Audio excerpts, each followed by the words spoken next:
ఇంకో విచిత్రం తెలుసా? ఈయనగారే ఆవిడని వెంట పెట్టుకుని సైకియాట్రిస్ట్కి చూపిస్తున్నారంట. ఎవరికి చూపిస్తే మాత్రం ముక్కలైపోయిన హార్ట్ అతుకుతుందా? సార్ కూడా హార్ట్ సర్జనే కదా, అంత హృదయం లేకుండా ఎలా బిహేవ్ చేశారు? సర్జన్ కాబట్టే చీల్చి పారేశాడు. పేషెంట్ ఉంటే ఏంటి, పోతే ఏంటి, కుట్లేస్తారు, చేతులు దులిపేసుకుంటారు.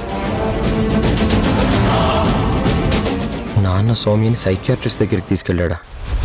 నేను ఇంకా మ్యారేజ్ విషయంలో కన్విన్స్ చేయడానికి ఏమో అనుకున్నాను. అంటే నేను చూసిన పరిస్థితుల్లో సౌమ్య గారిని నాన్న కూడా చూశాడా? లేకపోతే సైకియాట్రిస్ట్ దగ్గరికి ఎందుకు తీసుకెళ్తాడు? అసలు విషయం తెలియక నేనేదో ఊహించుకున్నాను. తరుణ్, ఎవరొచ్చారు?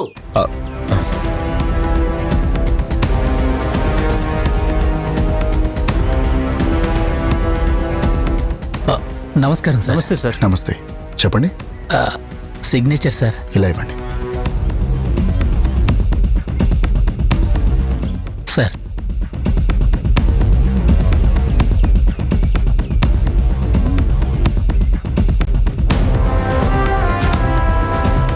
సార్, మీరేమి అనుకోనంటే నాదొక చిన్న రిక్వెస్ట్. మీరు కాస్త రెగ్యులర్గా హాస్పిటల్కి రండి సార్. ఎంతోమంది డాక్టర్స్ ఉన్నా మీరున్నట్టు ఉండరు సార్. చాలామంది పేషెంట్స్ మీ గురించి వచ్చి మీరు లేరని డిసప్పాయింట్ అయ్యి వెళ్ళిపోతున్నారు. పర్సనల్ విషయాలు వేరు, ప్రొఫెషనల్ విషయాలు వేరు కదా సార్.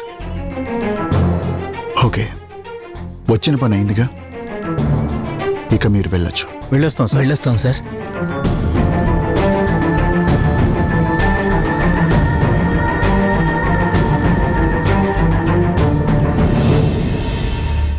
బయట వాళ్ళు నాన్న గురించి ఇలా మాట్లాడుకుంటున్నారా? ఇప్పుడెలా? ఈ టాక్కి ఫుల్ స్టాప్ పెట్టాలంటే ఏం చేయాలి? అమ్మని దగ్గర చేయాలని చూస్తుంటే ఈ సౌమ్య ఏంటి పెద్ద అడ్డుగోడలా తయారైంది. సౌమ్య ఉన్న పరిస్థితుల్లో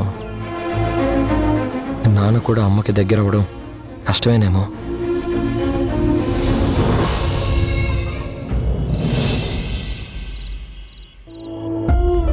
పైనుంచి గుణాగారు నువ్వే నా కాబోయే భార్యవని ఫాల్స్ ప్రామిస్ చేసి టోటల్గా వాడేసుకుని ఆమె లైఫ్ని స్పాయిల్ చేశాడు.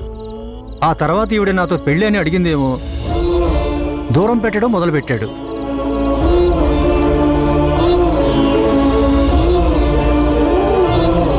నువ్వు నన్ను అమ్మ అని పిలవాలి.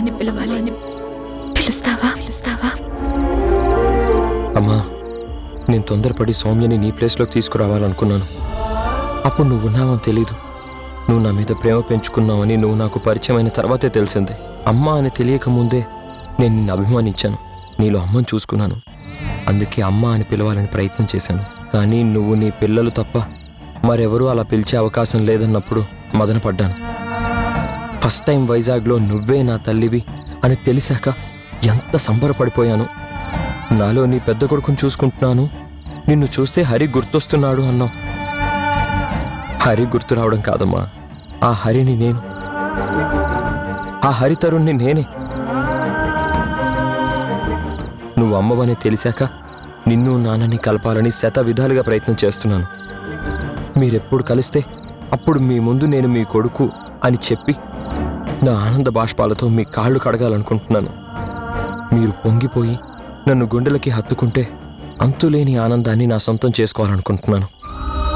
కానీ ఏంటమ్మా, నా ఆరాటాలకి తపనలకి సౌమ్య ఆరోగ్యం దెబ్బతిని అడ్డుపడ్డం ఏంటి? దేవుడు నాకు పెడుతున్న పరీక్ష. ఈవిడ శాశ్వతంగా నాన్న జీవితంలో నుంచి తొలగిపోతుందా? అమ్మా నాన్నల దగ్గర పిల్లలంతా చేరగలుగుతామా? తాతయ్య అనుకున్నట్టుగా ఒక్క కుటుంబంలో మనం అందరం ఉండగలమా? అప్పుడు అమ్మ అని పిలవాలని ఆరాటపడ్డాను. ఇప్పుడు పిలవమని నువ్వన్నా పిలవలేని పరిస్థితిలో నేను నిలబడిపోయి ఉన్నాను. మా, నేను భగవంతుణ్ణి కోరుకునేది ఒకటే, ఈ పరీక్షల్లో నన్ను నెగ్గించు.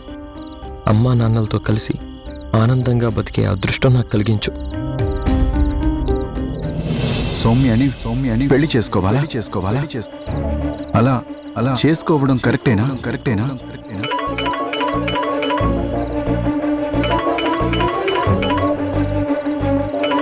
ఈ టైంలో చేస్తున్నాడేంటి?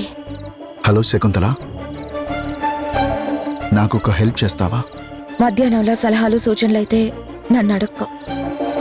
నేనేం చేయలేను. వ్యక్తిగత నిర్ణయాల్లో నేను జోక్యం చేసుకోదలుచుకోలేదు. నేను సలహా సూచనల కోసం ఫోన్ చేయలేదు. ఒక ప్రాబ్లం, దాన్ని ఒకళ్ళు మాత్రమే సాల్వ్ చేయగలరు. ప్రాబ్లం ఏంటి? సాల్వ్ చేయగలిగే వాళ్ళెవరు? శకుంతల, నీకు చెప్పలేదు కదా, నా ఎక్స్ వైఫ్ పేరు జనని. తను యోగాలో మంచి ఎక్స్పర్ట్. అయితే ఇప్పుడు తన గురించి నాకెందుకు చెప్తున్నావు? తనతో నాకు పని పడింది శకుంతల. నా మీద ఎన్నో ఆశలు పెంచుకొని సౌమ్య అనే ఆవిడ మానసిక ఒత్తిడికి గురైంది. బాగా సఫర్ అవుతుంది. నెగ్లెక్ట్ చేస్తే ప్రమాదమని కౌన్సిలర్ సూచించాడు. తన మానసిక ఒత్తిడి యోగాతో తగ్గించమని రిక్వెస్ట్ చేస్తావా? అడుగుతాను. అడగడానికి నాకేం ఇబ్బంది లేదు. అయినా పర్సనల్ విషయాలు ఎక్స్ వైఫ్తో మాట్లాడకూడదు. కానీ ప్రొఫెషనల్ విషయాలు మాట్లాడొచ్చు కదా? నిజమే, మాట్లాడొచ్చు. కానీ మాటల్లో పొరపాట్లు దొర్లి పర్సనల్ విషయాల వైపు మళ్ళితే ఇబ్బంది కదా.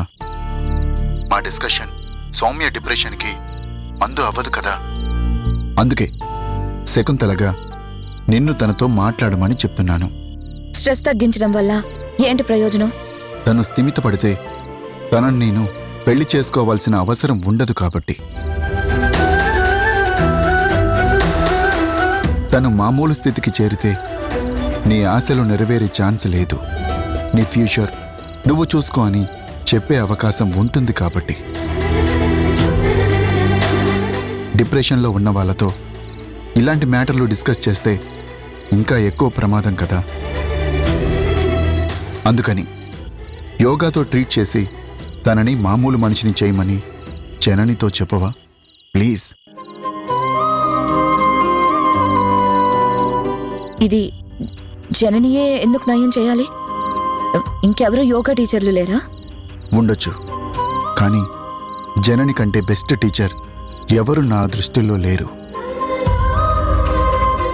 సరే, జననితో తగ్గించమని అడగడానికి నాకేం అభ్యంతరం లేదు. కానీ అసలు సౌమ్యను ఎందుకు చేసుకోకూడదు? ఎందుకంటే నాకిష్టం లేదు.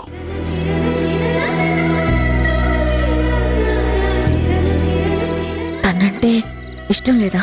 కాదు, అసలు పెళ్ళే ఇష్టం లేదు.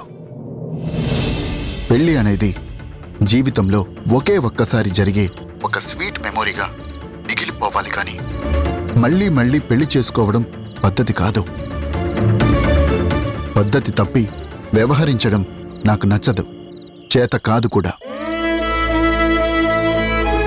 జనని నయం చేస్తాను అన్న మాట అంటే నేను సౌమ్యని జనని దగ్గరికి తీసుకొని వస్తాను. కాస్త నా కోసం కనుక్కొని చెప్పవా శకుంతల? సరే దేవ్, నేను ప్రయత్నం చేస్తాను. సరే, బాయ్.